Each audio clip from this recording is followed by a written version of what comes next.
എല്ലാവർക്കും നമസ്കാരം. ഇന്ന് ഞാൻ വന്നിരിക്കുന്നത് ഒരു സ്പെഷ്യൽ പൊറാട്ടയുടെ റെസിപ്പി ആയിട്ടാണ്. അപ്പോൾ നമ്മൾ സാധാരണ ചപ്പാത്തി ഡെയിലി കഴിക്കുമ്പോൾ നമ്മൾ ചിലപ്പോൾ ബോറടിക്കാറുണ്ട്. അപ്പോൾ അങ്ങനെയുള്ള സമയങ്ങളിൽ നമുക്ക് ട്രൈ ചെയ്യാൻ പറ്റിയ നല്ലൊരു ഡിഷാണിത്. ഇതെൻ്റെ കണ്ടുപിടുത്തമൊന്നുമല്ല, ഇത് നോർത്ത് ഇന്ത്യയിൽ ചെയ്യാറുള്ള ഒരു ഡിഷാണ്. ഉള്ളി സ്റ്റഫ് ചെയ്തൊരു പൊറാട്ടയാണ് ഞാനിന്ന് കാണിക്കുന്നത്. അപ്പോൾ അധികം താമസിയാതെ ഈ റെസിപ്പി എങ്ങനെയാണ് തയ്യാറാക്കി എടുക്കുന്നത് നോക്കാം. ഇത് ഞാൻ മിക്കവാറും തയ്യാറാക്കുന്ന ഒരു റെസിപ്പിയാണ്. രണ്ട് രീതിയിൽ ഞാനിത് ട്രൈ ചെയ്യാറുണ്ട്. ഉള്ളി പച്ചയ്ക്ക് മിക്സ് ചെയ്തിട്ട് ചെയ്യാറുണ്ട്. പിന്നെ ഞാനിന്നിവിടെ കാണിക്കുന്നത് ഉള്ളി വഴറ്റിയിട്ട് ചെയ്യുന്ന ഒരു മെത്തേഡാണ്.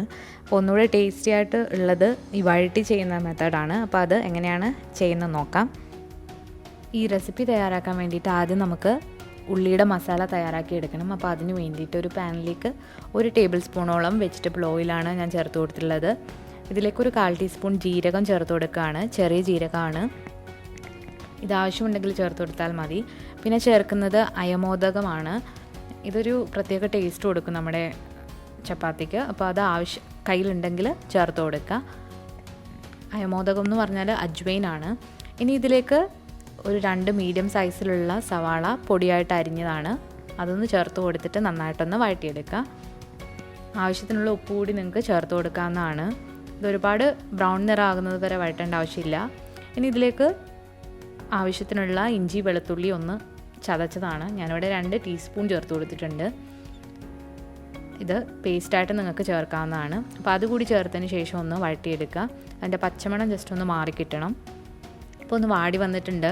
ഇനി ഇതിലേക്ക് പൊടികൾ ചേർത്ത് കൊടുക്കാം. ഇവിടെ ഒരു 1/4 ടീസ്പൂൺ മഞ്ഞൾപ്പൊടി, ഒരു 1/4 ടീസ്പൂൺ നല്ല മുളക് പൊടി, ഇനി ഇതിലേക്കൊരു 1/4 ടീസ്പൂൺ ഗരം മസാല കൂടി ചേർത്ത് കൊടുക്കുന്നുണ്ട്. ഇനി ഇതിന് ഒരു ചെറിയൊരു പുളിക്ക് വേണ്ടിയിട്ട് ഞാനിവിടെ മാങ്ങ ഉണക്കി പൊടിച്ചതാണിത്. ഡ്രൈ മാംഗോ പൗഡർ എന്ന് പറഞ്ഞിട്ട് വാങ്ങാനായിട്ട് കിട്ടും. ഇത് ഓപ്ഷണലാണ്, നിങ്ങളുടെ കയ്യിലുണ്ടെങ്കിൽ മാത്രം ചേർക്കുക. അതുകൂടി ചേർത്തതിന് ശേഷം നന്നായിട്ടൊന്ന് മിക്സ് ചെയ്ത് കൊടുക്കുക. അപ്പോൾ ഇതിൻ്റെ പച്ചമണമൊക്കെ മാറി വന്നിട്ടുണ്ട്. ഇനി നമുക്ക് സ്വിച്ച് ഓഫ് ചെയ്തിട്ട് ഇതൊന്ന് തണുക്കാനായിട്ട് മാറ്റി വെക്കാം. ഇനി നമുക്ക് ഇതിലേക്ക് വേണ്ട മാവ് തയ്യാറാക്കി എടുക്കാം. അപ്പോൾ അതിന് വേണ്ടിയിട്ട് ഞാനിവിടെ 2 കപ്പ് ഗോതമ്പ് പൊടിയാണ് എടുത്തിട്ടുള്ളത്. ഇതിലേക്ക് ആവശ്യത്തിനുള്ള ഉപ്പ് ചേർത്ത് കൊടുക്കുക. ഇനി ഇത് നമ്മൾ 1 കപ്പ് വെള്ളം ഉപയോഗിച്ചാണ് കുഴയ്ക്കാനായിട്ട് പോകുന്നത്. അപ്പോൾ ഇത് ഒരുപാട് ബലം പ്രയോഗിച്ച് നമ്മൾ മാവ് കുഴയ്ക്കേണ്ട ആവശ്യമില്ല. ഒരു ഈസി മെത്തേഡ് ഞാനിപ്പോൾ പറഞ്ഞുതരാം.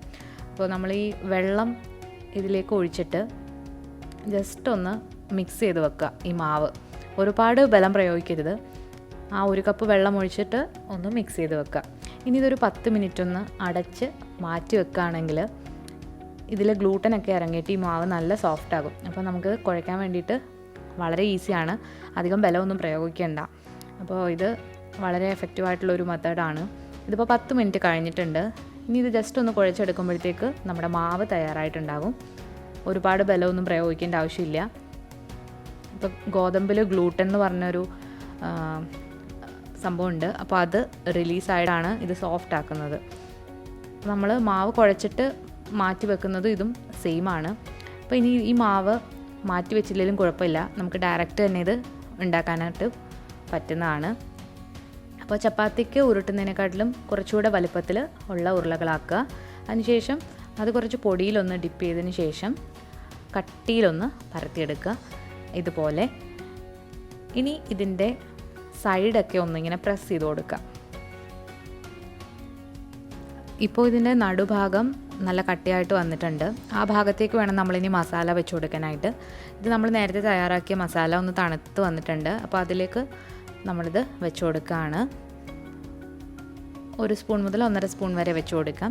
അതിനുശേഷം ഇതുപോലെ കവർ ചെയ്തെടുക്കുക. അപ്പം ആലു പൊറോട്ടയൊക്കെ ഈ രീതിയിലാണ് നമ്മൾ തയ്യാറാക്കുന്നത്. ഇനി ഇതൊന്ന് പൊടിയിൽ മുക്കിയെടുത്തതിന് ശേഷം അധികം ബലം പ്രയോഗിക്കാതെ ഒന്ന് പരത്തിയെടുക്കുക.